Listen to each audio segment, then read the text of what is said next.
Thank you for coming. So this is the most people we've actually had in the McNeil Centre since I took over as director. It's really wonderful to see you all here, and it's really wonderful that our 4 panellists have agreed to take part in our somewhat experimental event, because this is not your normal McNeil Centre seminar on a Friday at 3 p.m. This is something different. And so I first of all have to say thank yous to people who've helped us organise this, particularly the folks in the Kislak Centre, and especially Lynn Farrington, who has been indefatigable in organising this, and also and John Pollock as well. And so thanks to Penn Libraries, and also thank you to Amy, Wendy, and Laura, who I think is online rather than here, but is also here for helping us. Because I think, as you all know, if you've ever tried to organise a live event after 2 years of pandemic, everything suddenly becomes very difficult because you haven't done it for a while. So let me just, before I introduce our wonderful and illustrious speakers, I just wanted to give a bit of an introduction as to what this is part of. So this sort of strand of teaching independence is part of the America 250 at Penn programming, which is taking shape again under Lynn's capable leadership. And it's actually the first event, I think we can be proud to say, in that series of events. And we're hoping that this leads to more events that discuss the issue of teaching independence broadly, as of course the 250th anniversary of the Declaration looms into sight in 2026. And the goal today and also for tomorrow's symposium is to bring together voices from across the educational spectrum, from K-12 teachers to university and public historians, and think about the challenges of teaching the Declaration and the history of the American Revolution more broadly and the nation's founding in the 21st century. And the idea started for this symposium because of a lecture that Mia was going to give, and hopefully still will give, in the history department as part of the History Matters series of public lectures on 1619 and 1776, and the public debates that have arisen as a result of thinking about those, and also their inevitable connection to critical race theory, or, well, what people think is critical race theory, of course. And this debate, or this round table, is especially inspired by the following sort of question that we came up with together. So, as in many states, the Pennsylvania legislature is sitting on House Bill 1532 at the moment. True, teaching racial and universal equality. And like many other such bills that have recently passed in other states, it's written in an effort to influence the way American history is taught in public educational institutions. And so our panelists have been asked to think about how they as educators teach the revolutionary era in such a fraught political environment. And so each of them are going to talk for about 10 to 15 minutes, and then we'll have plenty of time for discussion and reaction afterwards. So I'm just going to introduce them all en masse at the beginning, in the order of speaking. And I hope it's okay, Ishmael, we put you first. Is that all right? Yeah. So leading us off will be Ishmael Jimenez, who is currently an adjunct professor in Penn's Graduate School of Education. He's also a social studies curriculum specialist for the Philadelphia School District. He's had long experience as a teacher of African American history. He's skilled in curriculum development, curriculum mapping and teaching, and he has a Master's of Education in Secondary Education teaching from Temple University. In second, talking will be Abby Reisman, who is an Associate Professor of Teacher Education at Penn's Graduate School of Education. Abby started her education career as a high school teacher in a small progressive school in New York City. And her experience there led her to designing instruction around inquiry, and that took her to a graduate school where she ultimately wrote and tested an early version of Stanford University's Read Like a Historian curriculum in 11th grade classrooms. And since then, since coming to Penn, her research has focused on how to support teachers to facilitate discussions around historical texts. Then we'll move to Dr. Tommy Richards. So Tommy is currently a history teacher at Springside Chestnut Hill Academy in Philadelphia. He's the author of Breakaway Americans, The Unmanifest Future of the Jacksonian United States, which was published in 2020 by Johns Hopkins Press. And he's currently working on a trade book on the Long American Revolution. He got his PhD in early American history from Temple University in 2016, and he has a long history at Penn. He was a fellow here at the McNeil Center in 2015. He received his Master's of Education from Penn in 2006 and his BA from Penn in 2005. And before getting his PhD, he taught for 5 years at Prep Charter High School in South Philly.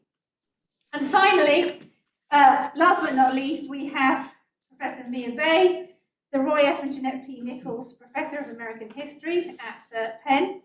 She's a scholar of American and African American intellectual, cultural, and social history, and her publications include the Bancroft Prize-winning Traveling Black, A Story of Race and Resistance, To Tell the Truth Freely, The Life of Ida B. Wells, and The White Image in the Black Mind, African American Ideas About White People.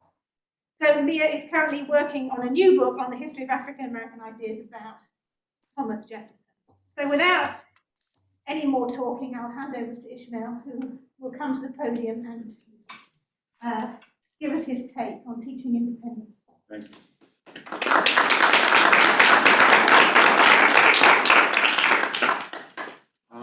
It's kind of strange to go first in such a venue, but I'm honored to always be able to speak about the significance of teaching history. I think that it's very important that we not only look at it honestly and speak to our students honestly and our children in order to imagine something brighter and bigger than what we have right now, but we also have to look at it with a critical eye. So I just want to preface with all that to say that we're currently in the School District of Philadelphia rewriting our whole curriculum from 4th grade all the way up to 12th. So we've actually finished our, I can take this off? Yeah. Wonderful. All right, we actually finished recently our US history curriculum updates, which allows now the School District of Philadelphia to have part 1 in 8th grade in middle school and part 2 in 9th grade, and then lead into the African American history course. Like I was introduced, I taught African American history for 12 years in the school district, and I felt the subject was extremely entertaining to wrestle with these ideas from that certain perspective. Right now, I have the honor to rewrite the African American history curriculum, and just off the bat, we were discussing this week about the essential questions that would guide our unit around this time period for African American history. And it was very exciting because one of the first questions that we came up with was the American Revolution over slavery? And this issue came up due to the 1619 Project in its initial essay, framing essay, talking about the significance of slavery influencing the American Revolution. Of course, nobody agrees on that whatsoever, but we thought that was a great essential question for students to wrestle with right from the bat. So we pulled essays from the letters that were submitted to the New York Times by prominent historians contesting the contention that the American Revolution was over slavery, but then also their response, the New York Times editor's response to those letters, which basically makes the case still that even though it is very debatable, the jury is still out on the significance of the role that slavery played leading up to the American Revolution. And I thought that was very interesting. For myself, as someone who's not a historian, but an educator, but loves to learn about this and teach about it and talk about it and debate these issues. But see, right there at the crux, we're already introducing an idea to our students in a way where they can approach it and look at things that aren't already written down and settled history, and then come to their own conclusions.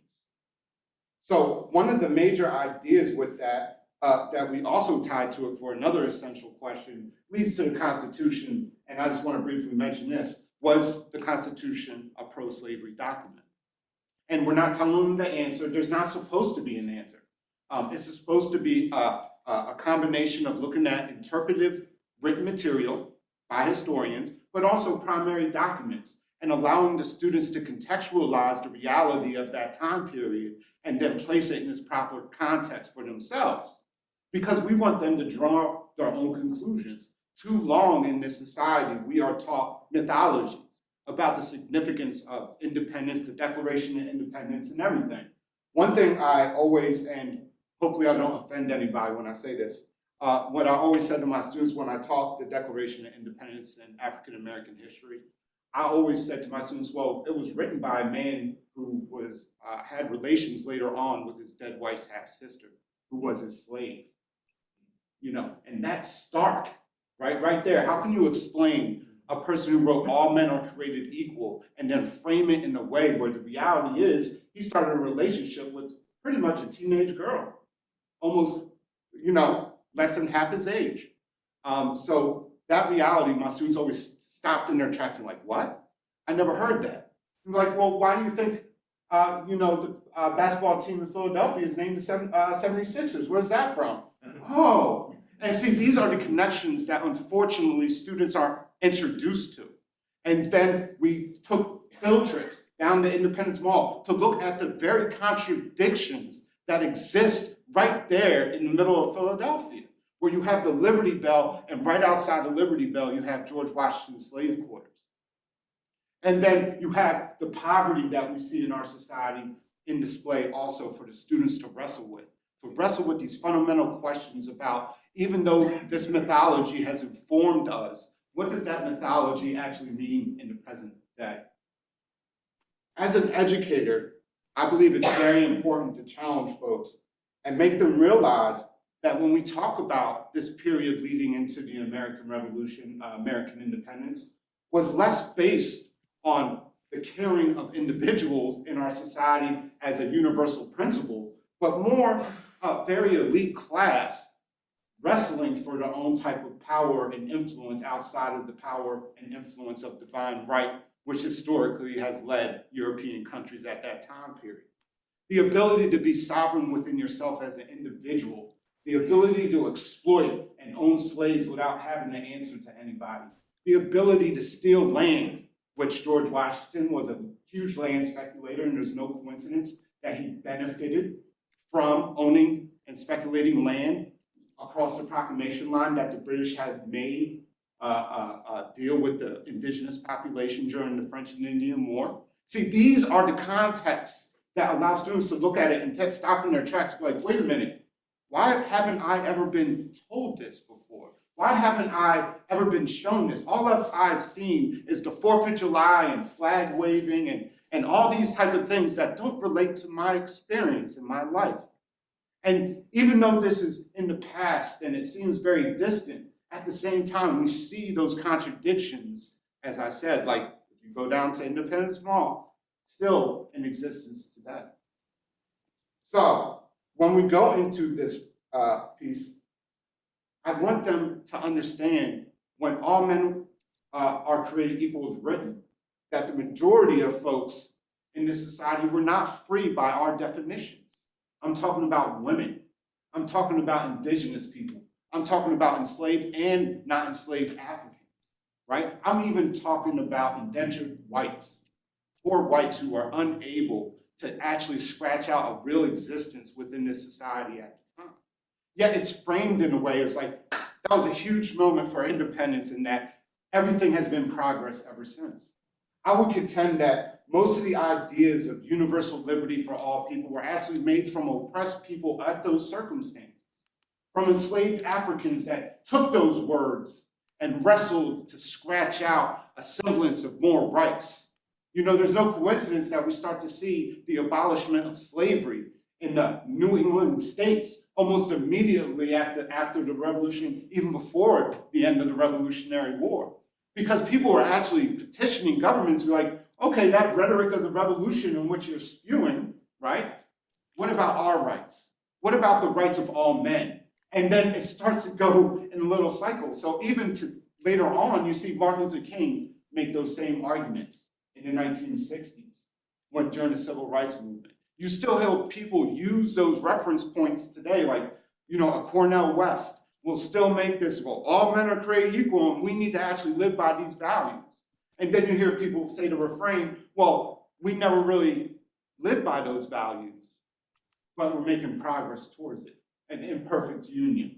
I would even contest that as long as we continue to kind of tell ourselves those mythologies without the historical facts in which contextualize that reality, we're unable to make and put it in its proper place. And therefore, I would say we're not actually creating a more perfect union. We're making a more perfect lie to confuse and not actually lead us to a more unified society. So I know that it's kind of weird as an educator that I'm saying these things, and also as a social studies curriculum specialist. But these are the ideas that I need everybody to wrestle with now. I mean, we need to be honest about where our society's at. We're not on the right track. You know, last night I was teaching my course at GSC with graduate students who are going to be in a classroom soon, teaching children K through 8. And one of the questions I asked them is one word to describe where our society's at right now. And then what learning experience can you draw from that one word? After they went around and shared with one another, I asked them to share out with the whole group what was that one word. Words like hurricane, turbulence, uncertainty, unbinary, which was a really interesting term someone said. But all that to show that this contradiction actually is even coming to its head even further. When we talk about the attacks on CRT and what people think is CRT, obviously it's not, that a lot of that, they use the mythology of what was founded in this society. That somehow we are free completely and that we're headed in the right direction. And that only these people who are rabble-rousers who cause issues are the barrier to actually achieving a better nation. Those are the reason why our kids are acting this way, you know, and it goes down that whole line without realizing that our children are just a reflection of us, the adults. You know, I've read earlier today, happened in Northeast Philadelphia, teenagers who were trying to carjack somebody in the Mayfair section, shot at the person as somebody was coming to help, and missed that person and shot a 15-year-old kid who was unloading water from his car in his head. I don't know if the child is dead, but that shows us those kids that shot that bullet, those kids are a reflection of us. That's a reflection of what we have dropped the ball on. We have allowed ourselves to continue to lie ourselves about that we are headed in the right direction. And I challenge everyone in this room to honestly look at the role we play as historians, as educators, as adults, as citizens, and see what responsibility we are taking to speak honest, even if it hurts, even if the history is not written completely yet. We have a responsibility to write that history and allow our children the chance to think about those stories in real ways. If we do not, we will continue down this corridor of desperation and despair that Martin King warned us about in 1967. We be drugged down, telling ourselves that somehow we are above that, that all we need to do is go back to our founding documents and hold on to what those things meant. Even when we look at the Supreme Court nominations, and I hear arguments about how activist judges are interpreting things that weren't in the Constitution. Even when I hear of that was not our intention of our founding fathers, and that we just have to look back to a better era that I would argue has never existed. So my responsibility as a social studies curriculum specialist in the School District of Philadelphia and an educator does not stop at this point.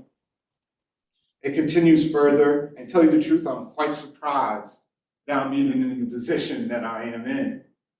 I would even argue most times in history, people like me do not speak like audiences like everybody here. And I am fully aware and do not take that responsibility lightly. It is something that all of us have to recognize, that we either start being extremely intellectually honest with ourselves and our children and with each other, or we won't. And I would argue we already know where that's leading us right now.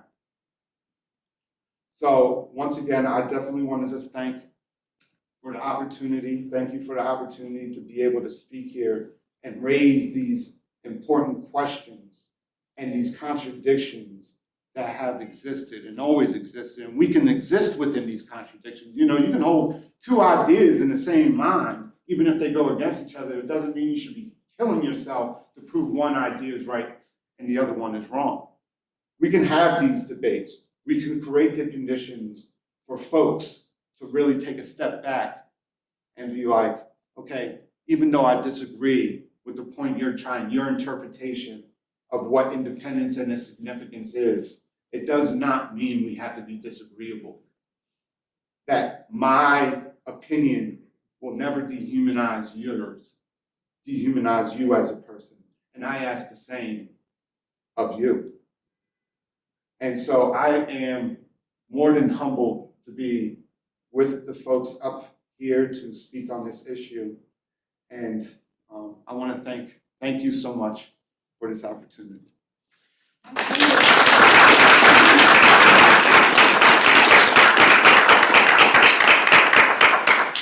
Thank you for that wonderful start. Let me just get Abby's slides up. Abby, you're next. I'm going to use this opportunity to get my reading glasses. Okay, yes. That's the most important bit. It's just called a spade of spade. I'm going to be reading. Do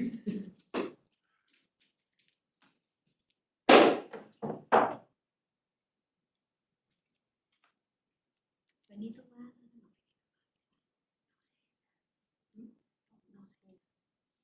Not here? No. Oh, okay. There you go. Okay, terrific, yeah. Good afternoon, everyone. Thanks, Ish, for those words. In many ways, I think my comments are going to build right on what you said.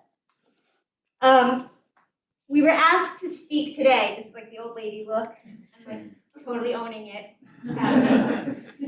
We were asked to speak today about PA House Bill 1532, Teaching Racial and Universal Equality, and its implications for how teachers might teach the American Revolution in our current political climate. The bill, importantly, makes almost no mention of history. We talk about it like the history teaching bill. It actually makes almost no mention of history, nor how history might be taught, aside from this one prohibition. It prohibits, should I like kind of close this little, these guys? Yeah, there we go. It prohibits instruction in which an individual, by virtue of the individual's race or sex, bears responsibility for actions committed in the past, there's the history part, by members of the individual's race or sex. So this, of course, is the root of the problem, right? That the potential discomfort or guilt that one might feel upon learning that one's ancestors did awful things. Some locate the start of this current backlash to the 1619 Project, a series of essays published by the New York Times Magazine that presents racial, I don't need to tell this audience what that is, right? Racial slavery and racism is foundational. But historians of education, some of whom are sitting in the room, have been quick to note that these culture wars are cyclical and predictable and date back to over a century, whether it's the uproar over Harold Rugg's textbooks in the 1930s or the backlash to Gary Nash's history standards in the 1990s. The common thread that runs through these episodes is that they're all triggered by an effort to question narratives of American exceptionalism and triumph. In other words, they're all animated, I think, by a fundamental misunderstanding of historiography and revisionism, which is to say the work of historians. When an origin story is considered sacrosanct, any challenge is sacrilege. Teachers' work then, now and always, is to reveal the constructed nature of historical interpretation. And one way to do that, we're not going to get into this right now, one way to do that is just to teach historiography. My colleagues and I are currently developing a curriculum project that does just that, and I'm happy to kind of talk about it. And Emma presented at AHA on this, and it's a project I'm really excited about. But in the meantime, for example, teachers could show a clip from the recent Gordon Wood-Woody Holton debate at the Massachusetts Historical Society, and then just have them look at one of the primary sources that they were arguing about. Like, for example, they could take Lord Dunmore's proclamation pledge to emancipate enslaved people who fought for the British. His argument that prompted Southern slaveholders to support independence, and ask how does Holton use this, right? And how does Gordon Wood draw upon it to formulate his counterclaim, right? That's a lesson right there. That's a lesson plan. But teachers need not wait for two historians to open. By the way, my talk is really directed at classroom teachers. Just heads up on that. Like secondary. But teachers need not wait for two historians to openly debate one another to reveal the constructed nature of historical narratives. They can do so with one of the most ubiquitous classroom resources, the history textbook. My colleagues and I call this the out lesson, opening up the textbook. Let me illustrate with two examples that relate to the American Revolution more broadly, not the Declaration specifically. The first example comes from a recent article that Sam Weinberg at Stanford published in the Phi Delta Kappan about one textbook's portrayal of the Boston Massacre. This is a page from the 2014 American history book published by Holt McNeil. So it's one of the three main textbook companies. And we see here that Crispus Attucks dominates the page. Crispus Attucks, of course, is a historical figure of African and Native origin who died in the Boston Massacre, but who emerged from obscurity in the mid-19th century thanks to abolitionists who championed the early contributions of Black Americans. But he didn't become a stable feature in high school textbooks until the 1960s. Here, this is in 2014, he is prominently featured and accompanied by this quote by John Adams. Quote reads, this is at the trial, this Attucks appears to have undertaken to be a hero of the night and to lead this army with banners up to King Street with their clubs. This man with his party cried, "Do not be afraid of them." He had hardiness enough to fall in upon them, and with one hand took hold of a bayonet, and with the other knocked the man down. So, checking in with PA House Bill 1532, we're all good, right? Nobody's feeling any discomfort right now, right? Because this is a beautiful interracial group joining forces to antagonize the British. We could choose to take this story and turn the page, take the story as it is. Or we might wonder why Adams, who defended the British after all, would speak so highly of Crispus Attucks. As it happens, to defend the British in Boston in 1770 was a tricky undertaking. In a 2018 piece in the American Scholar, legal historian Farrah Peterson argued that Adams accomplished this goal by, quote, transforming the crowd of colonists into outside agitators, specifically by racializing Attucks. Peterson draws comparisons between John Adams' depiction of Attucks and the racial discourse. Can I take this off? Yeah. Realizing I'm like, whew. And that's like a real release. Okay, and the racial discourse surrounding Michael Brown after his murder in Ferguson in 2014. It's important to note that this racialized discourse is carefully excised from the textbook. To find it, we have to look into these three ellipses. And what we would find is this. This man with his party cried, "Do not be afraid of them. They dare not fire, kill them, knock them over," and he tried to knock their brains out. It is plain the soldiers did not leave their station, but cried to the people, "Stand off." Now, to have this reinforcement coming down under the command of a stout mulatto fellow, whose very looks was enough to terrify any person, what had not the soldiers then to fear? He had a hardiness enough to fall in upon them, and with one hand took hold of a bayonet, and with the other knocked the man down. Now that's where the textbook excerpt ends, but of course, Adams continued. This was the behavior of Attucks, to whose mad behavior in all probability the dreadful carnage of that night is chiefly to be ascribed. And it is from this manner this town has often been treated. A car from Ireland, an Attucks from Framingham, happening to be there, shall sally out upon their thoughtless enterprises at the head of such a rabble of Negroes and company as they can collect together.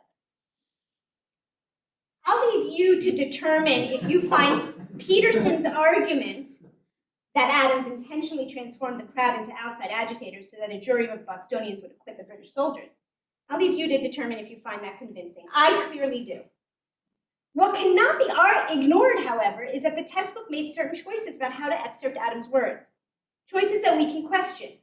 Why might the textbook publisher have chosen to cut those specific phrases? What does including the redacted text force us to acknowledge about our history? How does it challenge our origin story?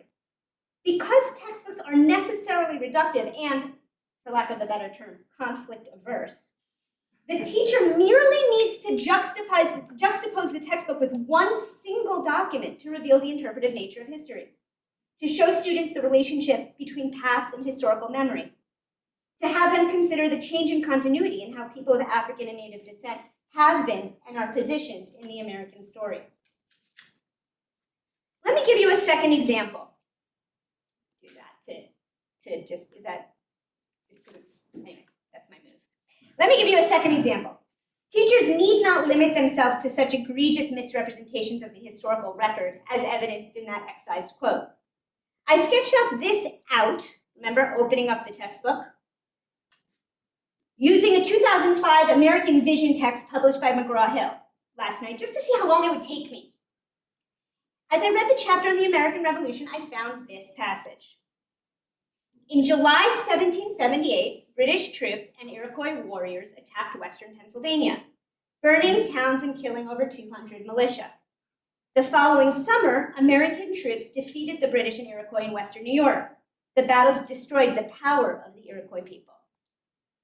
There's a lot going on. There's a lot going on here, and I could probably just elicit some of your interpretations, but in the interest of time. This passage, I think many recognize it, refers to the Sullivan Expedition, ordered by George Washington, which was a scorched earth attack on the Iroquois in response to a series of attacks by loyalists and Native American tribes. In this sense, this passage does a lot of work. It does two things that I identify. One, it misrepresents and flattens and reduces the complexity of the role of the Iroquois in the war. More specifically, the way Native Americans leveraged their agency to shape the outcome of the conflict. I also want to note that aside from one other reference to Native Americans, which was during the passage on the Proclamation of 1763, this is the only mention of Native Americans in the entire chapter on the American Revolution, which goes from 1754 to 1783. Okay. The second thing it does, though, is it sanitizes the violence. So many scholars of history education have done extensive content analyses of history textbooks, specifically how they work to preserve narratives of progress, how they ascribe violence to people of color, but innocence to white American settlers. And there's publications, Harper Keenan recently wrote a really nice piece about missions in California. I can't do justice to that work here. But I will note that the pattern holds, right? You'll see that the British and the Iroquois are doing the burning and the killing.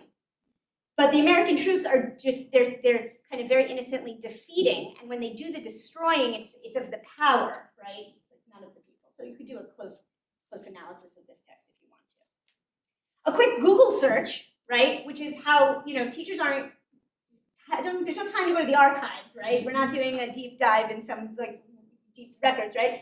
I was on Google for 5 minutes and found this, okay? George Washington's letter to Major General Sullivan. And he writes, "The expedition you are appointed to command is to be directed against the hostile tribes of the 6 nations of Indians with their associations and adherents. The immediate objects are the total destruction and devastation of their settlements and the capture of as many prisoners of every age and sex as possible. It will be essential to ruin their crops now in the ground and prevent their planting more. After you have very thoroughly completed the destruction of their settlements, if the Indians should show a disposition for peace, I would have you to encourage it on condition that they give some decisive evidence of their sincerity by delivering up some of the principal instigators of their past hostility. But you will not by any means listen to any overture of peace before the total ruin of their settlements is effected." Again, I recognize, by the way, that you might, given my other thing, wonder what's in the ellipses here.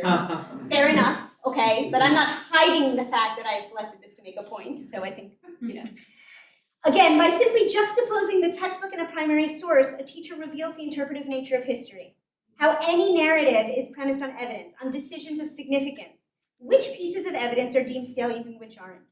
A textbook offers one narrative. Even a sympathetic view of the textbook, one that acknowledges the challenges of covering centuries of history in limited space, still requires one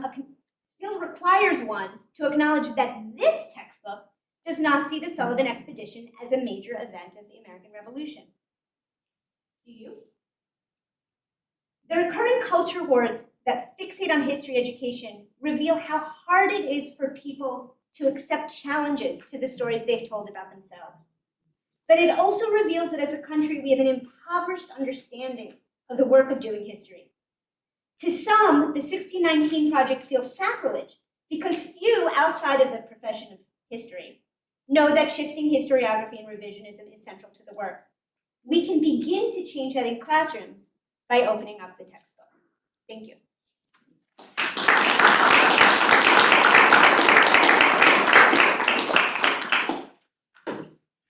Thank you, Abby. Let me just...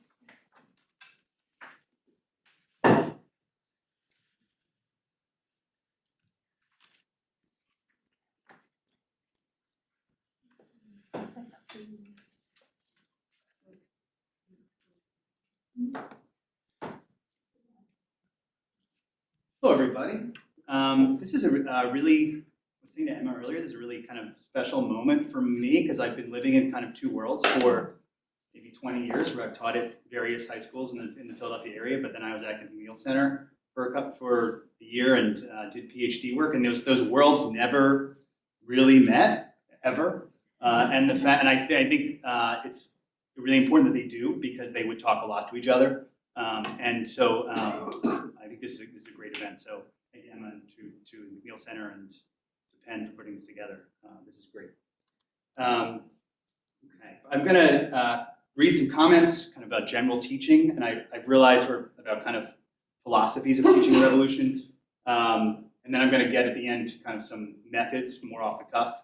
I think in terms of, I've been thinking about audiences and in these two worlds, who do I address these comments to? And I think they're coming more at the kind of the McNeil scholarly community, and then maybe at the end about to all teachers, so it's maybe a different perspective. Okay, here we go. Before I get into the meat of my comments, I want to make it clear, this Pennsylvania bill, like almost all of these so-called anti-CRT bills, or whatever they are, disaster, that are being debated and passed throughout many red and purple states, is an abomination. It is an attempt to silence teachers from teaching the American Revolution and US history more broadly in all of its messiness. The bill's real insidiousness lies not with the lawsuits that could ensue against a few bold individual teachers that will be reported on the local news, but in its design to silence the many more teachers who don't want to risk their jobs and quietly alter their curriculum and silence real history in doing so. It would be easy for me to continue in this vein, blasting away at these bills, at the 1776 Project, at the perfidy of Trumpian conservatives, and the willful ignorance of those who sit idly by and think these anti-CRT bills and this view of American history more broadly is no big deal. I suspect this audience would eat up comments like this. But I have trouble delivering comments that I suspect most people here would agree with. It would not foster dialogue. It would be just a giant Twitter thread punctuated by like after like after like. If this were a classroom, it would not be good teaching. Good teaching is about challenging preconceived notions and upsetting conventional wisdom. It's about getting your students out of their comfort zones. This does not mean good teaching will automatically change minds, but it does mean that it will force people to intellectually defend their preconceived notions and conventional wisdom. And that's what I want to do with my remaining time. And if I upset some people here, so be it. Because here's the bottom line. We are losing the battle to interpret the American Revolution and US history more broadly, and it's not even close. We can start with the anti-CRT bills. 15 states have passed some kind of bill. 14 more, Pennsylvania included, are debating a bill like this. And another 11 have had a bill vetoed or stalled. So that's 40 total states. But it's not just teaching. let's turn to what people are reading. And by people, I mean, above all, parents who shape school curriculum.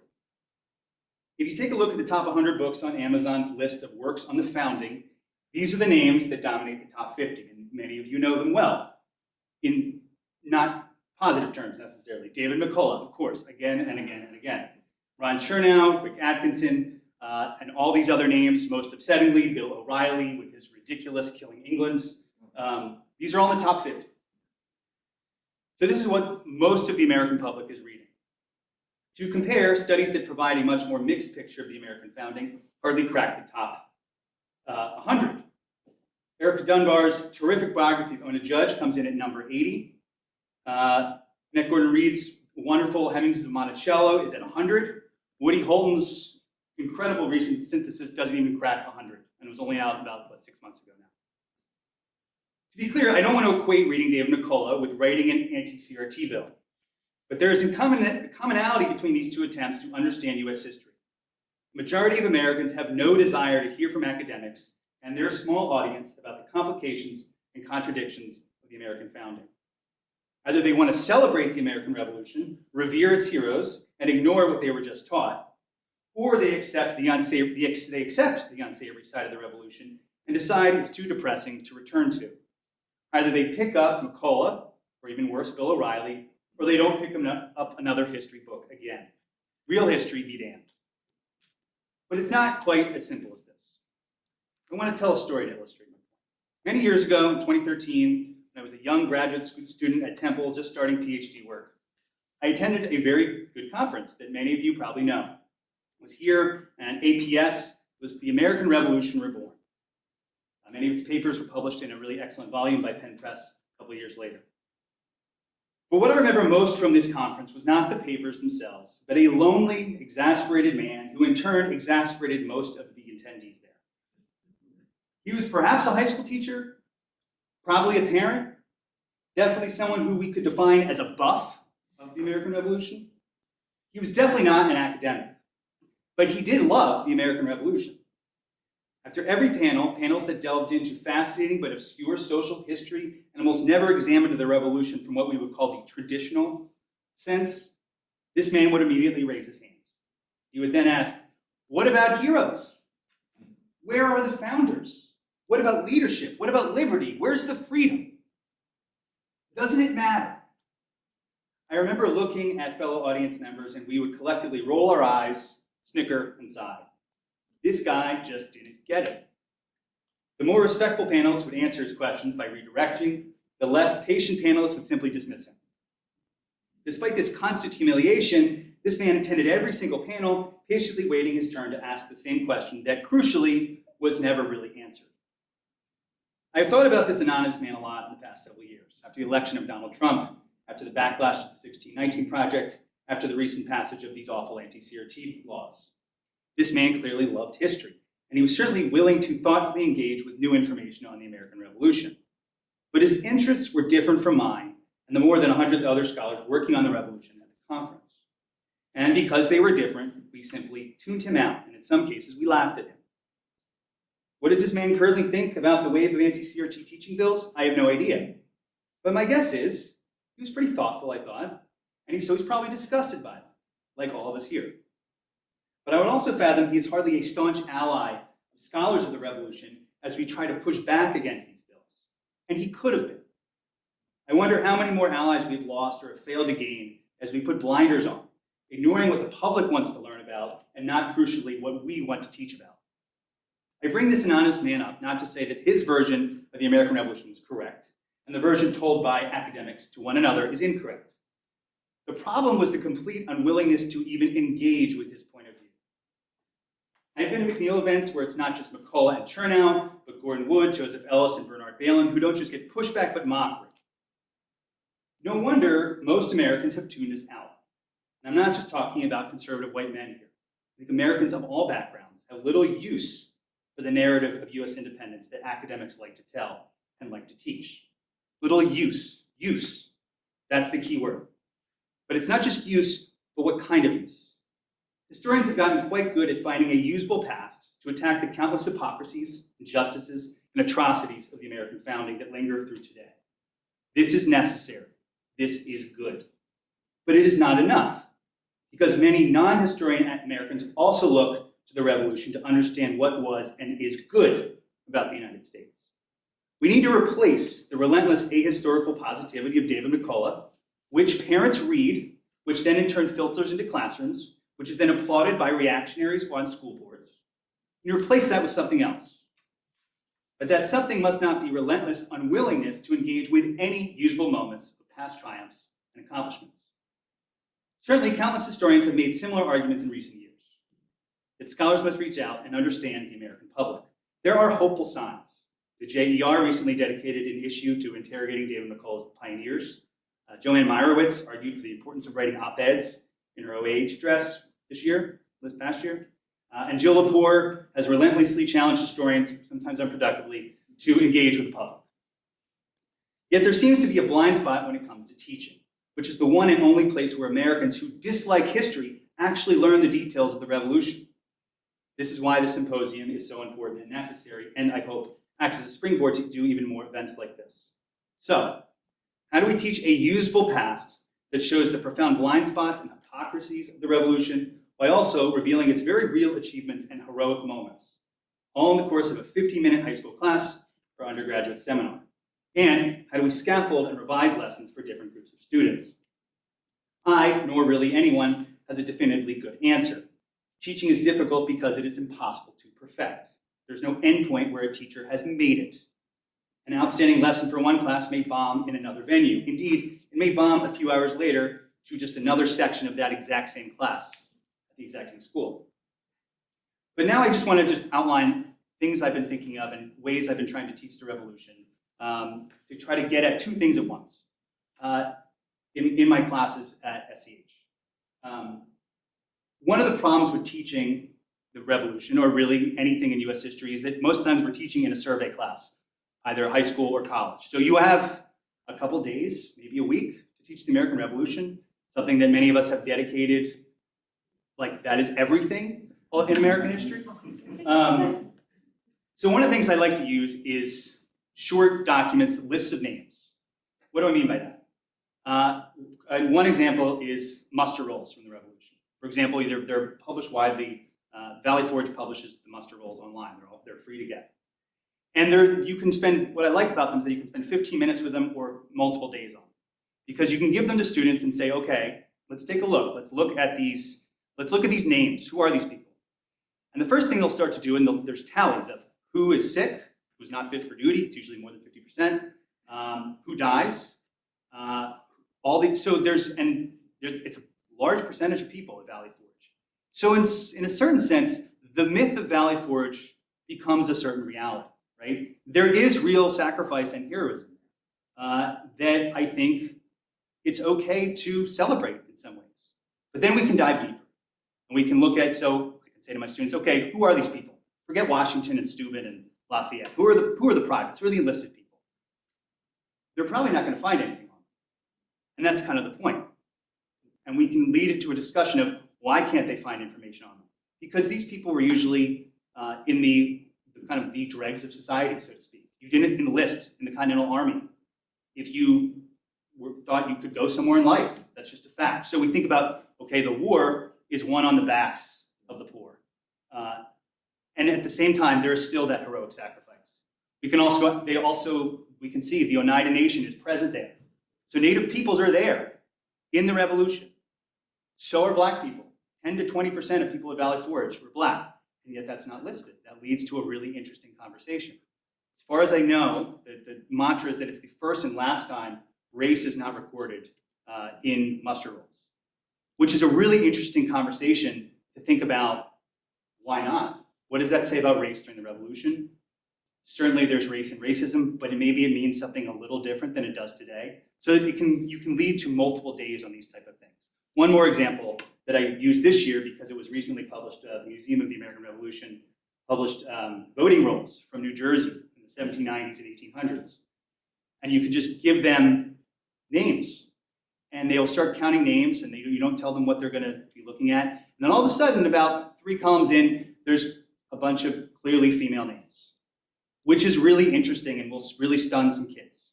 because we used to thinking 1920, this is when this happens. And so women are really, they can see, women are voting in New Jersey in the early 1800s. This matters. This is a powerful moment of the revolution. It is clearly, women gave so much to the revolution and they get something very small back, and that's kind of the point. And that, I think that says no one else in the world, nowhere else is there women voting. I think there's some like municipal elections in Sweden or something like that. I did a deep dive. But then then we can ask questions of why they're fewer. Because they had to own property, and therefore if they're married, they lose their property, and then they lose their ability to vote. And then we can think about, okay, well, how long does this last? The vote was stripped from women and black men in 1807. So it shows you kind of the revolutionary possibilities that are then foreclosed, right? But the idea here is that just thinking about how to teach things where we can do two things at once. We can dismantle the myths, but that doesn't mean we need to destroy all of the myths in some way. Or maybe a better way to say it would to revise the myths to show some sort of reality that still has a usable moments that we can celebrate. And I'll end there. And thanks very much.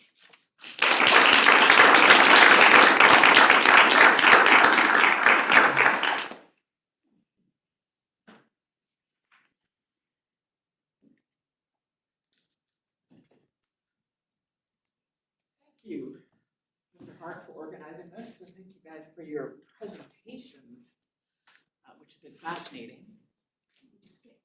Oopsie, I flipped. Okay. Yeah. You carry on. I'll just Okay. deal with it. Let me just start by saying sort of where I come from in terms of teaching the revolution. I have been teaching both African American history and regular sort of what at Rutgers we called American development the first half throughout my career. And I also the co-author of a textbook on African American history called Freedom on My Mind, a history with documents.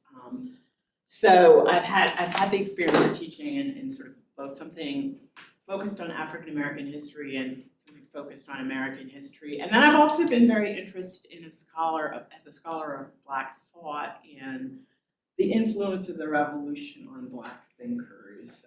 One of the things that struck me very on in my career when I was working on my first book, The White Image in the Black Mind, was that African American newspapers were filled with references to people like Thomas Jefferson and George Washington. There was kind of a way in which African American thinkers invoked a lot of the revolutionary principles as principles that might not be fully realized as yet, but were the direction in which the country should go. That kind of perspective is part of my work on Thomas Jefferson, and it's something that when we think about a usable past is perhaps a way to get there. Though I also think as a teacher, I'm sort of mulling the question of, do we teach a usable past, or do we teach students tools to find a past that they might use? And I think that is sort of what I'm struggling to do in my teaching generally. I have the luxury of teaching college students. I have a little more time to do things like cover the revolution, though that is a tight stretch in any serving course, right? And I often focus on primary sources and trying to kind of get students to really have some sort of agency over the way that primary sources can be interpreted in different ways. I mean, that it's not one way or the other. And I think that's one thing that's been kind of disturbing about this sort of backlash against the 1619 Project, and what's disturbing about the sort of fundamental premise of these crazy CRT bills. And if you haven't read the language around this one, you really should. It seems nonsensical and unenforceable, and hopefully it is actually unenforceable and will not go forward. But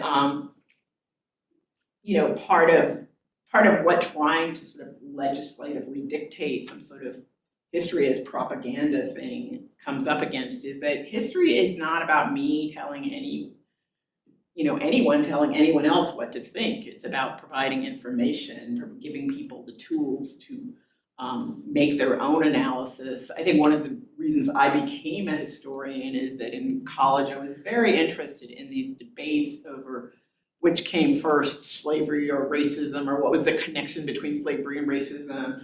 And I was interested precisely because it was kind of an unresolved debate in which you had people taking different positions and approaching it from different perspectives. And what we see now, I think, in this sort of debate over the 1619 project is the way in which there are new perspectives on the American Revolution that have been developing in the historiography over the last 50, 60 years. They are perspectives that are very much informed by the study of African American history, the study of Native American history. They sort of reposition the revolution for a lot of people. And I would argue they tell a story of the revolution that is not just about a revolution, it's about revolutions.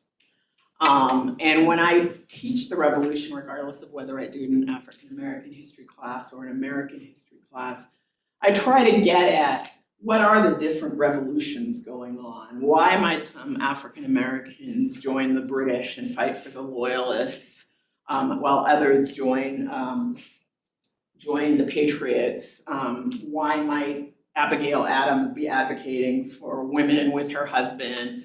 Why do we have these different perspectives? What is the Native American stake? How do Native American tribes make decisions about which side they support, and try to kind of open up the whole revolution? There are potentially more heroes and more of a usable past to be found in that, and I think it also kind of underscores the way in which the revolution was it was unfinished, it was an incomplete victory for people who supported it, like Black patriots, like working class people, like Abigail Adams.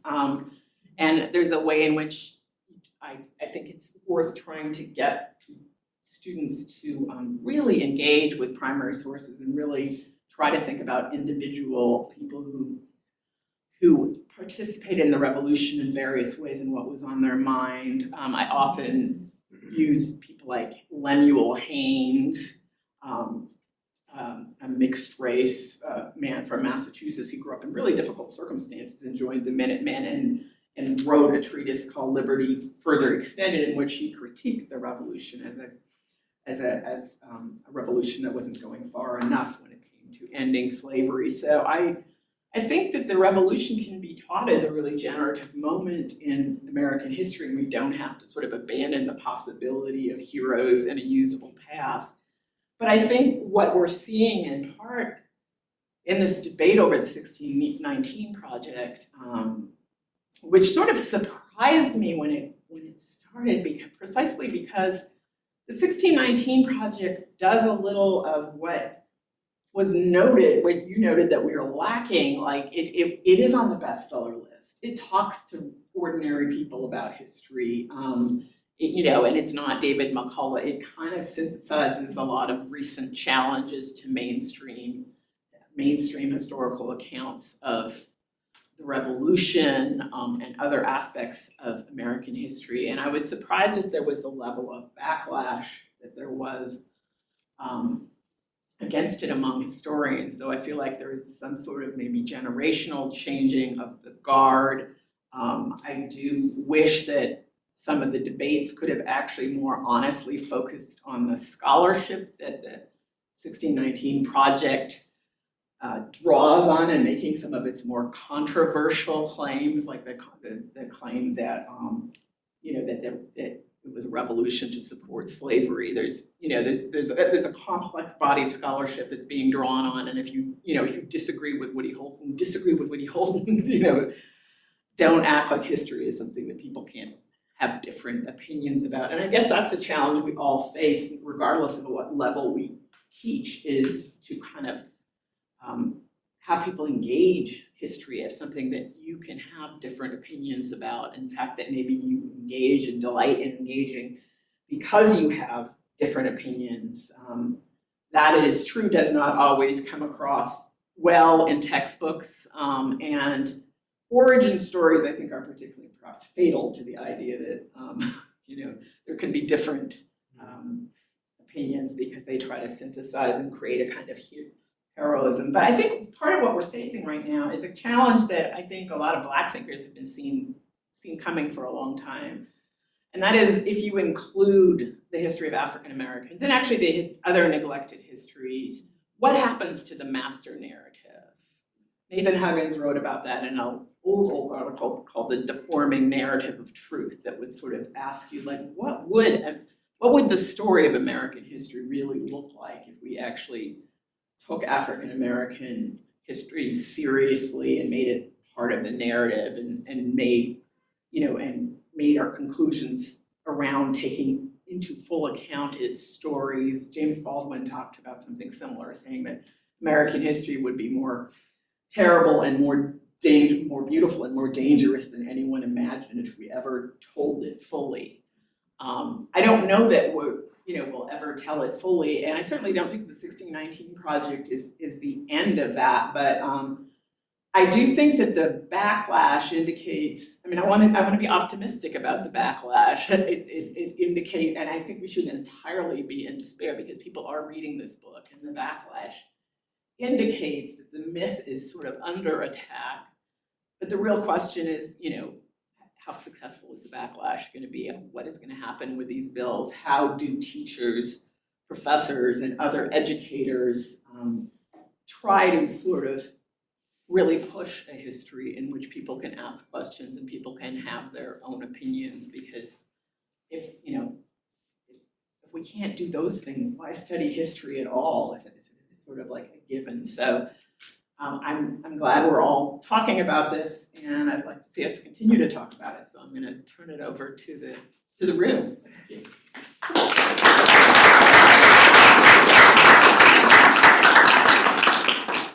Well, thank you everybody for 4 really incredible presentations. I feel energized and called to arms, and I hope that everyone in the room and online has been writing down dozens of questions for our panelists.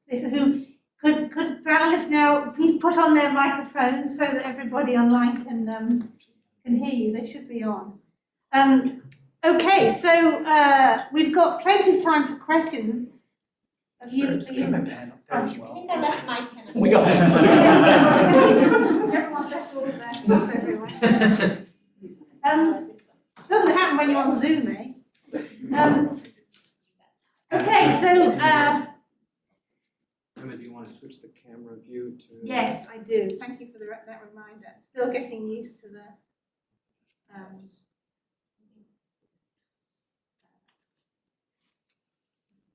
There we go. So if you're online, you should now be able to see the panelists. Okay, I think we have a question from Sean here. Hi, Sean Gallagher. I'm a data center for the American Revolution postdoc at APS. I'd love to hear some of the panelists talk about, and all of these presentations were fantastic, but I would love to hear more about what you're hearing from your students, because not to sound too rosy, but some of my sense is that some of these anti-CRT bills are actually meant to react to what students are already learning and researching on their own. That students know that the United States and are interested in the United States as a settler colonial empire. That students know and are interested in the ways the United States kind of like anti-blackness functions into the politics of like the US as a nation state. And so in some ways these laws are responding to stop students from doing the kinds of learning and the kinds of discussions that they were already bringing to the classroom. And so, but that's just my sense. And so I would love to hear from the panelists, their experience, like what are the students asking for in your classrooms? What do they bring independently into the discussions that we can work with? I can just start off as, I've only been out the classroom for 1 year. And the one thing I find very interesting is like where these conversations are even happening. I would love to say that what you just described is how students are feeling, and I would say in some places they are. But I think there is a level of class access to these kind of conversations that a lot of students aren't privy to. So therefore, it's hard. It becomes very difficult to even broach these conversations and even have students care about what this even means. Like they can't even connect the 4th of July with 1776, or like I said before, the 76ers in relation to Philadelphia, even though that's where they were born and raised. And I taught in Kensington for 8 years, and 4 years before that at Germantown, where the Chew House was down the road, and Chew Avenue, and there was a complete disconnect of those ideas. Now, on the other end of things, I definitely noticed, like teaching in GSC, social studies methods. Elementary school teachers in the past for teacher preparation programs usually have little knowledge of history, but I see them more interested in pursuing these ideas now that you're speaking on. Again, I don't know if that's just because book bans and increased interest due to the backlash that we see happening right now and the awakening after the uprisings. But I would definitely say that for the majority of students that I came across in my teaching career, which was only 12 years, I always say like 12 years ain't nothing in the classroom. But there was a lot of disconnect and understanding of that past. I don't know if that really helped to address specifically. I mean, I can jump in, I don't know when to jump in. To say that there are general, the assumptions that you're making about kids today and their orientations and understandings. I think that's generally true, but I think, like Ish is saying, it's fairly ahistorical and not really grounded in time and place or chronology or anything like that. What I would say is that the CRT, and this is something this ties to my work. Anyway, the CRT bills and general public discourse in general about classrooms is based on a real misunderstanding about what happens in classrooms. So in social studies classrooms specifically. So I think the assumptions are twofold. One, that teachers just sit and spew knowledge, they just kind of say things, and that's A, what happens, and B, that's how kids learn, which we know that's actually not how kids learn. B, that if a curriculum is introduced into a classroom, that is what the kids learn. So those two assumptions about how learning happens are just run counter to everything we know about how kids learn and learning and even what actually is happening in classrooms. What we do know is that the way kids learn is through discussion and discourse and constructing knowledge with one another.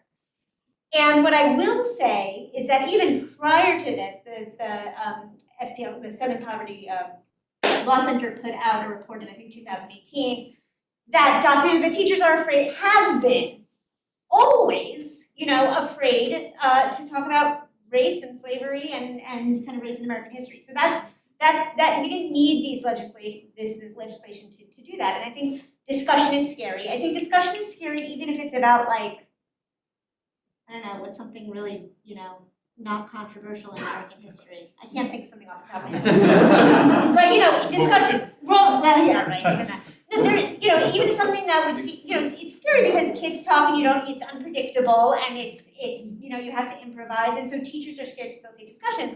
And I do fear, and I am going to say something negative, so warning about that. But I do think this has a chilling effect on that. That if teachers did have an inclination to do this sort of scary, kind of risky thing, which is to open discourse in the classroom, my guess is they are less willing to do that now. That's really interesting, and it sort of jives with my experience teaching African American history at the college level at both Rutgers and University of Pennsylvania. I've been amazed by how often students tell me that they learned nothing of what I'm informing them about in their K-12 education, and it's striking to me, especially as it's continued into Penn, because I assume that some of Penn students at least are very well prepared, have gone to elite institutions, but a lot of what I say is really of new news to them, shocking to them sometimes, and that is worrisome, and I think you're helping me better understand why. I'll add two things. I think you're right that I think the majority of my students at both places I've taught, which were very different places, are coming in with this knowledge of kind of the hypocrisies of the revolution. One of the things I was trying to get at in my comments is that I think that in some ways I get all energized. We're going to poke some holes in American history, right? Or just dismantle. But that actually, I found that can turn off people from history. Well, what's the whole point then, right? Like, why are we learning this if it's all just one big hypocritical mess, right? And I'm still wrestling with this and what to do about that. The second thing is, I think good teaching is about dialogue, but I think we have two things that we rely on in high school and college that don't foster dialogue. So one is the textbook, and even when I loved your lesson going into the textbook. I think that's great. I try to do the same thing. And sometimes teachers just have to get back to moving. They have to use the textbook for students to gather knowledge or facts or whatever you call it to then discuss in class. So they end up having to rely on it even if they don't want to. At the undergraduate level, it's the survey, which is really, we can all say about inquiry and discussion and all this stuff, but you're sitting there for an hour and 20 minutes or 50 minutes, and you're just being talked to and you take notes. And that's not going anywhere anytime soon, and I don't teach in college anymore, so I'm not sure what is the method to get students to think about things more deeply and without just kind of regurgitating what the professor says. But it's not the ideal method to get to the conversations that we're trying to get to. I just want to thank Sean for giving himself a proper introduction, and could everyone follow suit and introduce themselves when they ask a question? I think Maria. Hi, thank you so much for this phenomenal panel. My name is Maria Hammack, and I am a postdoc here at the McNeil Center. And my question really is about your ideas or conceptions about the importance or the role, the stance of publishers, book publishers, because they do tend to wield a lot of power. I spent about 6 years in Texas, and I found out that the textbooks adopted in Texas are most of the ones that are adopted across the country, that they make a big difference, mainly with that case that I'm sure all of you are aware, where, and it was the mother who actually pushed, the mother of this child, who came home with hey, I was taught that, or this textbook says that enslaved people are actually immigrant workers, right? And so this case was raised by the mother, and she began this sort of push for publishers to acknowledge their role in all this. And I think it was McGraw-Hill, or it may have been Macmillan, but and I'm not really sure if they actually addressed it. They did say publicly that they were going to change the textbook, but if you imagine by that time how many schools already had those textbooks, and the money that or the money question, how do you replace all these textbooks? Are you going to actually replace them? So I just wanted to hear your thoughts about the importance of maybe having conversations with book publishers or being involved in the developments of those. And mainly, I guess, Dr. Mia Veg, because I utilize Freedom on My Mind, and that is a phenomenal textbook, but I've seen other textbooks and they're just what is this, right? So I would like to hear your thoughts on that importance of having conversations with publishers, or not allowing books that are utterly racist. There was this Mexican-American textbook that was tried to be passed, and I was actually a little bit part of that, pushing against it in Texas. But, that doesn't really happen a lot, but I'd love to hear your thoughts. Yeah, I would just say, you bring up Texas, it's not just publishers or the historians who write textbooks. Deborah Gray White, one of my co-authors on Freedom on My Mind, was on a K-12, a high school textbook, a Texas textbook, which is something that you do with a board and various input from a variety of different people. And I mean, they had people telling them that the Japanese internment was too depressing. This might have been for middle schools, it would just be upsetting to them. So there's there's this negotiation about what can be said, which I personally didn't experience in Freedom of My Mind because it's college level, but I think there's a really a bureaucratic process about what goes into, especially these large state textbooks. Texas and California is where the culture wars has often been, and The other thing is that textbooks, part of how they make their money is they do new editions frequently, and they take a lot of feedback, and they'll tell you to do something because people are asking for it. So like the textbook Freedom on My Mind, the most recent edition has a chapter that goes back to way back in African history, and it was just such a difficult chapter to write because we actually didn't have an Africanist to write it. They made me write it, and then also because I knew that I was speaking to an audience of people who had a variety of really strong opinions on like an Afrocentric past, and then I was also trying to speak to Africanists. So textbooks are sort of by definition imperfect. I don't actually love them. I actually rarely use them in my own teaching, though now that I have one, I sometimes have to use it to seem vaguely credible. But textbooks are, and I think I think it's especially hard for teachers. So I'm wondering about your experience with textbooks. I should have taken notes as you were speaking because I had 700 thoughts. But I'll start by saying I don't know much about the publishing industry. Like I don't know what it looks like what the cubicles, like I don't even have an image in my mind. Like I know that it's like a lot of 23-year-olds is what I think, right? Like you just graduate from college and you get a job. Am I wrong about that? No. Historian, middle-aged women edited. Not yours, but the big ones, the whole yeah, Google. could be. No. That's all I know. Because I'm talking about like the major high school publishers. There's a lot of great ones. I'm talking about the ones that dominate the market, and it's not a competition. It's like there are 3 publishers Right. who dominate the secondary market. And I'm not comfortable saying abolish the textbook, despite the talk that I just gave. Because as opposed to math teachers and science teachers and English teachers who I don't know what they do, but they could just like pick up any old book and teach, right? History teachers really have nothing. They just it's so hard to figure out what you're doing. Monday, first period, like what? Some days you can stay up late and like design something, but like what if you were out late? It's just like, it's hard to be a teacher, And the textbook is something. It's like horrible. It reifies a really dangerous narrative. It's like, it has, really, I made my case, right? I'm not a champion of the narrative. I think the work that I do with teachers is how they can use the textbook as the straw man to teach about historical narrative and interpretation. That's a solution. And the Reading Like a Historian project, which is up at Stanford History Education Group, that came out of my dissertation work, those are standalone lesson plans. They've been downloaded, I think, close to 15 million times that the teachers use to supplement the textbook. It's like, okay, but that doesn't mean that you can't, and I say to my students, you can use it for double duty. You need to give the background knowledge, use it for that too. Fine. If your kid's like, wait a minute, you said the textbook was garbage, be like, yeah, but this is what we have for today. Just like, it's okay. You tell me you're holding contradictory thoughts.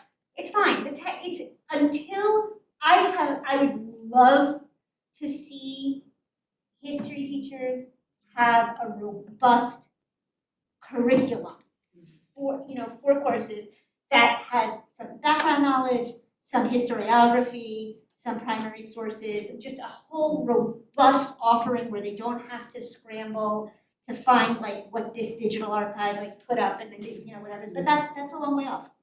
And so until then, I think we can't throw it out. I just want to say we are throwing them out in the school district. Fair enough.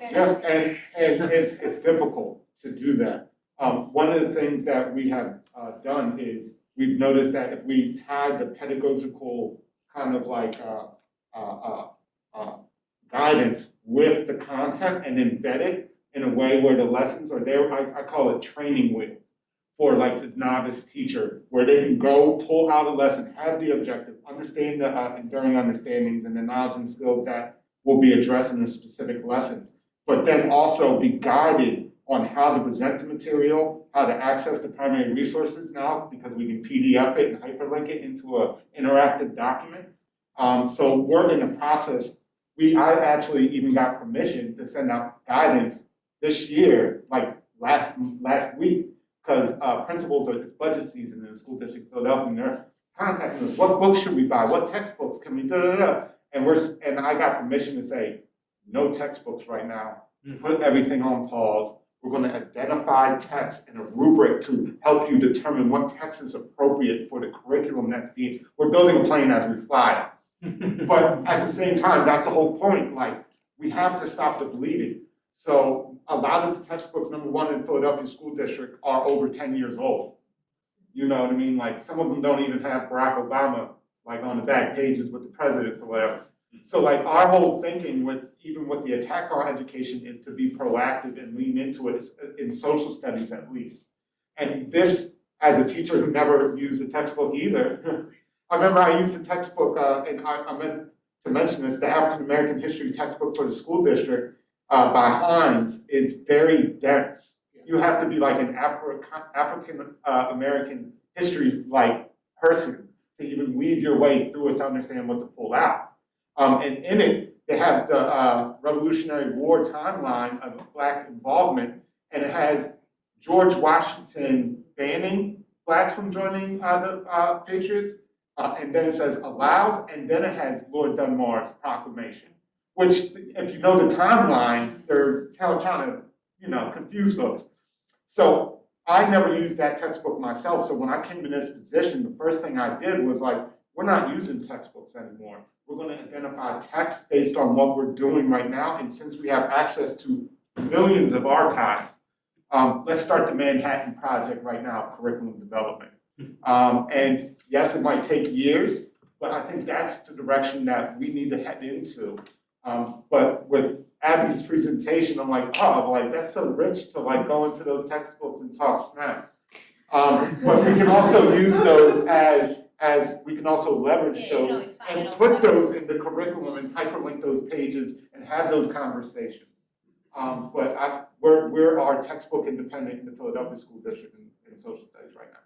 Can I just say two things about this, just to exactly on that point? That one is that I do wonder if the pandemic's gonna, so his point about schools calling with the budget, like, all of this is situated in how funding happens when the budgets come out, and the sort of panic of like, we gotta buy stuff. Yeah. So nothing's done thoughtfully. It's always done, and it's like whoever's loudest at the right moment when the budget comes out gets the stuff. So it's just, it's bananas, right? And it's like, you know, maybe it's fine for algebra, you know, I'm not gonna speak to that because that doesn't change, you know, it's like the entire national, like, story isn't resting on it, you know? But it's astonishing, you know, how these purchases get made. So, you know, I also wonder if, like, post-pandemic, some of this is gonna change, like, we don't have such a reliance on, like, this hard copy, you know, there's already digitized textbooks, and so those will become more modular and more flexible, so I don't know, I just wanted to throw that in. Can I just jump in real quick? I think I would love to abandon the textbook, but I think you need I think the fact that there's like a curriculum putting things together for teachers.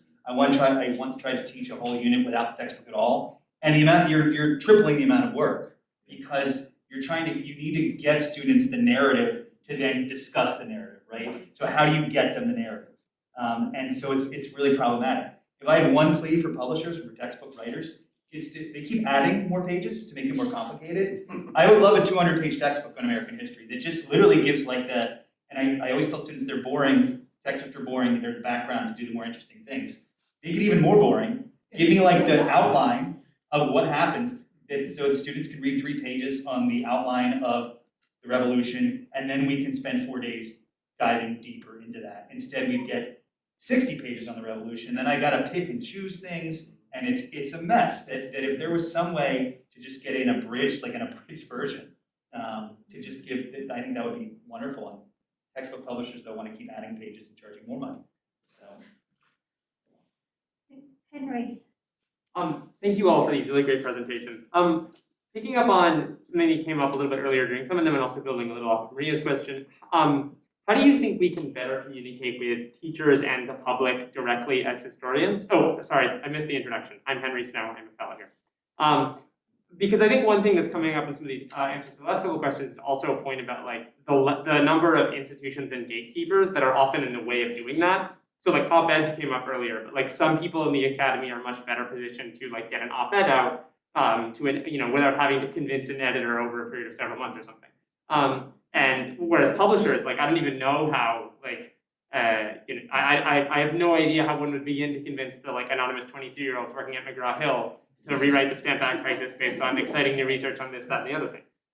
Presumably one could do such a thing, but I don't know how. And I see a lot of possibilities here for collaboration, particularly the discussion of like this textbook-free curriculum development. It's like, gee, I sure do know a lot of people who would love to help with that, but there are institutions in the way, and then also like the structure of the academy is also such that that work is not even just like sometimes unpaid, but also like disincentivized in terms of the way it would or wouldn't be rewarded in your academic career, et cetera. So how do we like work around these structures or work through them or past them or construct our own to better facilitate this kind of communication? Because I'm hearing a lot of excitement and eagerness to do that, and there are a lot of people who are not in this room who get in the way of that.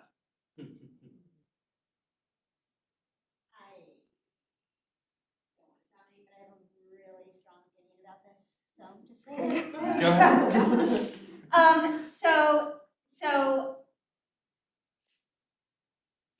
So the thing you can do, literally, and I mean, I'm hoping to launch a project that organizes this, and maybe we can collect emails even for folks who want to get on a list that we can email as this happens. It's working, it's unrolling at a really, really slow pace.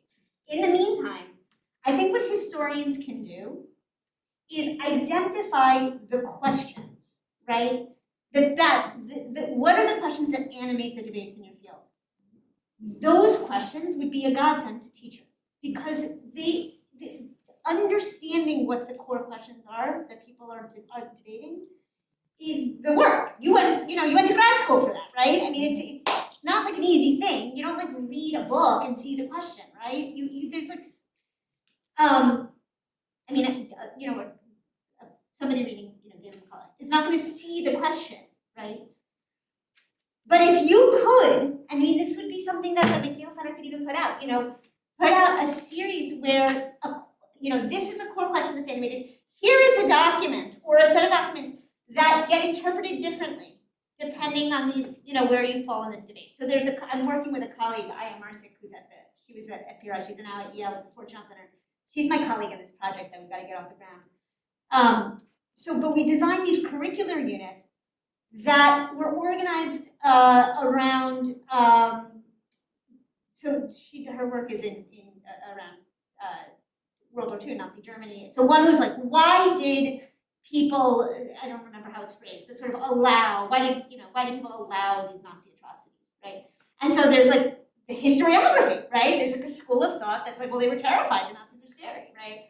And there's a school of thought that's like, they weren't that scared, the Nazis weren't that scary to them, they just kind of let it happen because whatever, okay. So it like kind of distills these arguments, like it takes you gotta let some stuff go, because it's gotta make it into a high school classroom. That might be 42 minutes long, okay? So it's like, you gotta let some stuff go. And it really is a distillation. But what are the schools of thought, And then what are some core texts that support each of those schools? I mean, that would be a humongous gift. The teachers would eat that up. That's what the Stanford History Education Group doesn't do. It has the question and it has the primary sources. But I wrote this because I knew some of the historiography, but it remains invisible. So what happens in classrooms is teachers just get the kids to read the primary sources, but they don't recognize that there's an entire debate kind of like lurking in the background. So this version is an effort to sort of bring that to the fore. Anyway, that's my 2 cents. Anyone else want to comment on that? No. Abby gets the whole $1, not just the 2 cents. Well, this is I'm selling it. So John and Sally, I know you've got your hands up, but we do have an online hand, so I'm going to go to Andy Milson, if you want to ask your question. Sure, thank you. Can everyone hear me okay? Yep. Great. So I'm calling in from Texas. So I heard some giggles when Texas was mentioned, so that was great. And I can explain a little bit about how the textbook process operates here. And I was also an author on a textbook project, so I got kind of an insight into how that sausage gets made. And it very much is about trying to please the Texas school board that approves textbooks, because Texas is not the only state that requires an approved list, but we're the largest state that does so. So, you know, states like California allow the district to decide which books they're going to use, which I think is the way it should be. But it means that they're not on an automatic list where everybody in California will buy the book. However, in Texas, if you're on the approved list, there's money that goes directly to the publisher to buy, you know, millions of copies of that textbook. And so they very much want to please Texas, even if the people who are involved in writing the textbook want to, you know, write a more nuanced version of history. The fear is that if we take out 60 pages, so there was you know, the comment about the textbooks being so big and adding pages, much of that is because the Texas curriculum is written in this token way of, we want all of these certain people to be named somewhere in the textbook. And so if you take out, you know, George Rogers Clark and don't write about him, then it's, oh my God, they're destroying our founders, and they put in you know, somebody else instead. So it's all the foolishness of Texas politics. I don't know the answer to it, but I at least have some perspective on it that I can help you understand. I don't think it's so much the publishers themselves. I think they would like to write progressive textbooks, the ones I've worked with. But they know that if they do, Texas won't put it on the approved list, and then they won't get the money from that. So it's the corporate business model there. I think the solution there that you guys are bringing up of challenging the textbook, using it as a narrative to write your counter narrative toward, bringing up other documents and resources and so forth, is the way I approached it as a history teacher. Now I'm at the college level, so I feel a little bit more freedom. But when I started teaching 30 years ago in Texas, you know, it's very much, here's the textbook and this is what you're expected to teach in this classroom. So thank you very much. I didn't have a specific question, but wanted to provide a little insight for you. Thank you so much, Andy. And that's the beauty of the hybrid system, I have to say, that someone from Texas can actually join us and join the conversation and enlighten us as to the situation on the ground. Okay, so should we go to John, who has a question? I'm John Zimmerman. I teach in the ed school in the history department. I'm a historian, and I just want to thank the presenters for a great discussion. And I was thinking about these bills, and obviously I've been writing against them, you know, since they started. And they're obviously an effort to prevent the kind of dialogue that each of you were describing in a different way in your talks. I'm wondering if our schools couldn't use this moment, and indeed the controversy over something like the 1619 project, to spark precisely that dialogue. So I know this is happening in some places, but when a journalist calls me and asks me what I think about the 1619 project, I always say, well, what do you think about it? You know, that is, you know, this should be something that you're thinking about. I could give you some opinions about it, but people have different opinions about it, which is the point. To the point of using the textbook in a critical way, why not give the students the 1619 project and the textbook and say, well, go to it. Like, let's start with discovery and empire. What does the textbook say? What does the 1619 project say?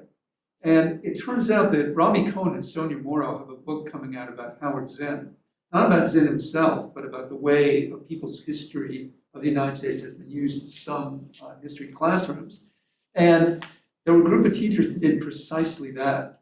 That is, they gave students the state-approved textbook, Texas or whatever, and Zinn, and said, okay, let's do the American Revolution. What do each of these books say? Which one is a better interpretation? What would even constitute a better interpretation? How do we know what we know? And it turns out that they found letters from the students in Zinn's archives, which are really important in making a case for this kind of thing, because first of all, a lot of the letters took issue with Zinn himself. The kids actually wrote to Zinn, And they said, no, I think you're wrong about the Wobblies, and this is why, right? But most of all, what they did was they said, until I saw the textbook next to your book, I didn't even know what history is. So is it possible that this is a great moment, even though it's troubling and alarming, insofar as it presents the potential for precisely that kind of instruction? When journalists ask me about it, the one other thing I do say is that I think the Republicans are right about one thing and one thing only, which is something like the 1619 Project does represent a fundamental challenge to the way that lots of history instruction has happened. I think Republicans are correct in that perception. It's just I think it's a good challenge, and to my point, a pedagogically useful one if we can harness it. So I just want to say first, a recent study, I think it was about 3 years ago now, actually came out of the University of Pennsylvania about the average amount of time that a person is a teacher in the school district of Philadelphia. And I'm speaking, of course, from my specific context. And in 1988, it was 15 years. Now it's 3 to 5 years. Yeah. And as a teacher, you don't really figure out what you're doing in the classroom until 5 years deep. So we're talking about majority of the teaching force leaving before they even develop the skills to even facilitate such an endeavor in which you're describing. Also the nature of survey courses. So like, I would love to like sit down and look at one thing specifically the whole year round, but what are we neglecting as a result? And so like, those are like fundamental questions, I think, that hamper kind of the ability. And also there is this culture of fear that Dr. Ryman was referring to. Teachers are afraid, and especially the majority white teaching force and a majority non-white student body, to engage in really authentic ways around critical issues. So like, I think a culture shift needs to happen. I think that vision needs to be placed around what exactly do we want to be taught, because there is not enough time to teach everything. I think that the School District of Philadelphia has mandated African American history curriculum since 2005, which it's awesome. That is a place and a crawl space to make some of those kind of like tools and teach teachers how to do it.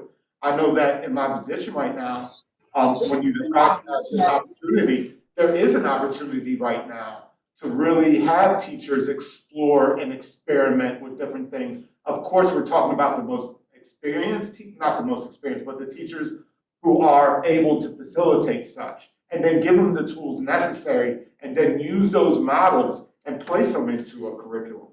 And that's one thing that we're seeing huge success with, in the sense of transferability of like how to facilitate such critical dialogues. But we also have to be truthful that teachers have a lot of unlearning to do themselves. They have to go through all of that, and imagine how much time that takes to actually like, I don't know that many teachers that read Zen like that. And that's real. Or 1619 or any of these things. So we have to be honest kind of what the clay that we're working with and how we want to mold it. And I'm not saying that in the sense of like dictating what is happening, but like giving them those critical questions. And like here, one more time, I'm going to use this metaphor. Here's your training wheels as you figure out how to teach. But it's a suggested training, this suggested learning experience. You should be developing authentic performance tasks that have your children engage in real ways, using real world skills to demonstrate many facets of their learning. Like that should be, in the high school, that's the direction we're headed in, at least in the School District of Philadelphia. But I definitely appreciate, as someone who loves to do that as an educator myself, the ability to do that. But many people, unfortunately, don't even get to that point. I think that's also where you were, Abby, you had said earlier that what can historians do? Come up with essential questions. Also, think what works, what syntheses can be contrasted against one another, right? And kind of this there's one it's like the Brown choices. You ever use the Brown choices where it's like a high school. They're like little slim volumes of kind of a narrative plus primary sources, plus some historiography, and they're really great for like individual. Policy, it's policy, contemporary Yeah. policy, yeah. But they're not widely available. They're only on certain things, right? But the other thing I would just add is that one of the issues I think everyone at every level is dealing with is that we're dealing with kids, even undergraduates are kids, right? And so I would love to assign pages and pages to my 11th grade students. But I can only assign them 20 to 30 minutes of homework a night. There's kind of that's why that extra, someone doing something from the outside to say, here's what you can do in this 50-minute plus homework time frame, and like build that would be wonderful, because it's really hard to build that in the classroom with kids doing kid things, which is a lot of times not doing their homework, right? That there's like teachers are dealing with so much that would be like, if someone could do that, I would pay them very little money because I'm a teacher, but I would very appreciate it. Someone else, hopefully, a state like Texas might pay them or something. Not Texas, but.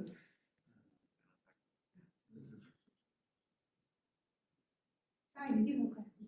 Oh, thank you so much. I'm Sally Gordon, and I am lucky enough to be Mia's and John's colleague teaching history, but also in the law school.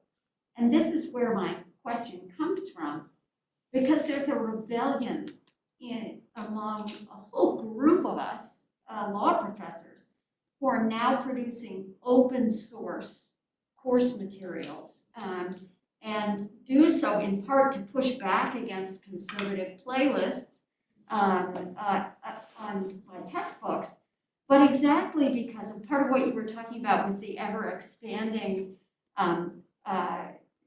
textbooks. I mean, my students are reading 1,000 less pages this semester because I put together property materials myself.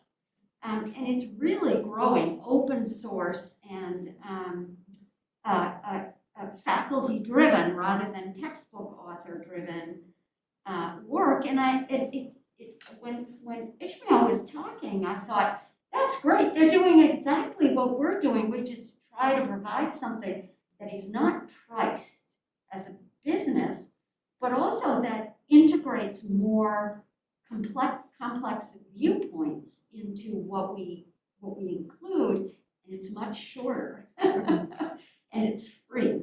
And so I'm just wondering what you see. Do you see anything like that happening? I mean, I see a lot, but I've also taught teachers' workshops where I talk about, I used to teach one about like teaching, using internet sources to teach slavery, and what I heard from people was that they didn't feel confident about like. Right, no, these are actual online textbooks. No, but I mean, there's all these curriculum units, National Humanities Center does really great ones. Columbia has some wonderful ones. But what I was hearing from educators was that they didn't always feel like they knew what to use, where to go to get it. Right, It was so hard to kind of be in one place. yeah, one place or some sort of credentialing Right. system where you're So- like, I can be confident that this is the one I should Right. use, because that was what people were worried about. I think there's actually a lot of material I use a lot. Oh, sure. There's really great sites, but I do understand with the day-to-day of teaching, it can be difficult, Right, so this Sorry. is really different. It's a whole course put together. Oh, a whole course, yeah. Exactly, so it's all there in Right. one place, and it's open source. Yeah. And There's like at least one open source text, American history. American It Yacht. there Yeah, should American be, Yacht, it yeah, should, yeah. because, and I'm sure that publishers hate this idea, They do. but it really, I mean, a property casebook now costs $330 per student. But And I do it for there's another free. issue, I don't know if you guys have felt this, but I do find that when students don't have a printed document, they don't always read all that well. Right. Oh, yeah. And how do we deal with that as a problem? So I print it. Oh, you print it, I okay. do. They get a course back. Okay. And that's happening more and more and more, Right. where it's an entire course, Right, printable, right? Put together with plans, right. but it just doesn't sound like it's happening outside the space I'm working in. It's so interesting because we're trying to launch this,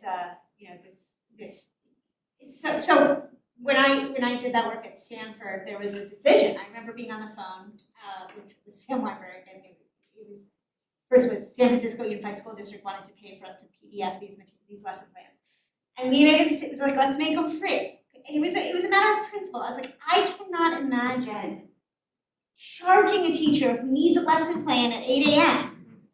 and they have to figure out how to, like, it went against everything I stood for. And so it was these standalone PDFs, each one is like 3, it's like just a very thumbnail sketch of a lesson plan and then some primary sources that have been modified so that they're readable, so a teacher could really see them in the lesson plan.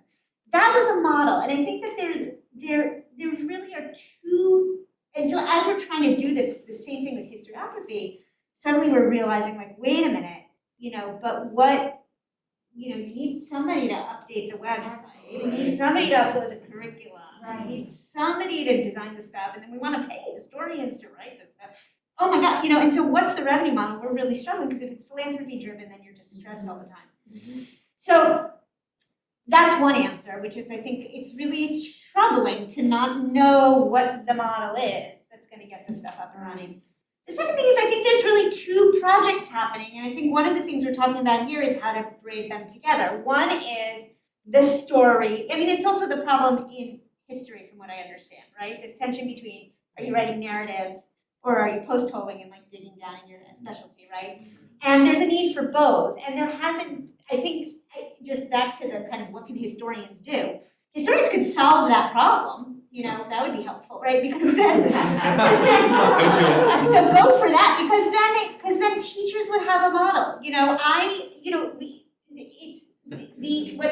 I work with teachers, I'm like, dig in on this inquiry, and they're always like, well, what do I do? What do I do the other days? Or how do I tie it together? And I was like, oh, well, then you could use the time where you could lecture, whatever, like break them up into groups, do a jigsaw, give them the background knowledge, unless I find that less interesting, and then do the deep dive. And it's a tension, that's a bad answer from me, right? Because it's like I'm not integrating these 2 projects that the history teacher has to do. And I think that's a tension in the texts that are written by historians, right? We have the narratives, and then we have the academic work, and that hasn't been resolved in this space. So I don't know. Law is casework. I don't know what you guys do. I don't know. It's right. I mean, you do have a similar tension, but it's less narrative, right? And so you don't have it's quite the same. I don't know. So it's all precedent. It's all over time. But I see what you mean about needing a whole course, and that it has to be doing updated, like every 2 or 3 years. every year. Right? Yeah. Absolutely. But so we have authors, right, who are responsible, and so it does seem like it might be the best way to have a more inclusive frame might be to think outside the frame. I don't know. Well, I definitely want to say that for our curriculum being online and like embedded in everything with video clips and directions on how one to show it and how it relates, and then the jigsaw instructions and then the protocols, and we do want folks to print those. We don't want the students to read online. I was actually one of those teachers that refused Chromebooks. I was like the last holdout. Like, I don't need a Chromebook in my classroom. It's really bad. And obviously, teachers done lost it. I used to print out these things I made called study guides that would be like 60 pages on whatever. But when we're talking about kind of this aspect, it is a living document now. So we can add, take away, get feedback, add some more things. So like for the revised African American history curriculum, we're talking about putting 1619 to 1865 for 9 weeks. That's almost impossible. So the result will be are coming to is that we want 3 separate units of study for different ways to approach and look at it, which can be tied to the historiography, and then introduce the historiography and have folks like teachers based on their ability and their own interest choose like their own path. That also means they can't deviate as much as they used to, but that's my role as my social studies curriculum specialist. Because a lot of people, especially with that subject, don't have any background in African American history, and then they have to teach it. And that's just a small example. But I'm like, I have it up on my phone and can't see. But like, we give them like all the color coded and table of contents and central questions and everything. And I would love to give it to historians, some of the, especially our American history one, because we even have them in the fourth quarter, end of the third quarter, look at the middle class identity and its connection to whiteness. And those mythologies that are associated. Like, we want to be able, you can't find that in no textbook anywhere, you know? And we find articles about like when In God We Trust was put on the dollar bill and why, and then the arguments about why it was it, against communism, or was this like a renewed sense of like religiosity after World War II? So it's just like all these type of things are only possible if we do things like this. Now, are we done? No, not at all. If I get fired before we're done, will it be finished? I don't know. I hope so. But like those things are real, and I mean, like, we have the technology now. We need to head in that direction. We need to print it up so those ideas aren't lost at the same time. Because one thing I'm learning in this position is what we're doing right now was done before, and the institutional memory is gone. I mean, like, when people tell me what they used to do in the school, there used to be a Latin American department, there used to be an Asian American Studies department. Like, that doesn't exist, and nobody I know or I work with now ever told me it existed. So those are just perfect examples. Sorry. So, unfortunately, we're out of time. Laura Sparrow did have a question, which is maybe one you don't want to venture to, which is, what would teachers like parents to do? And I'm feeling that teachers telling parents what to do is kind of a tricky area. So, well, I'm just going to throw that out there because I think for everyone to think about, because I don't think we've got time to answer it. But I just wanted to close by giving our panelists a huge round of applause and for their wonderful contributions.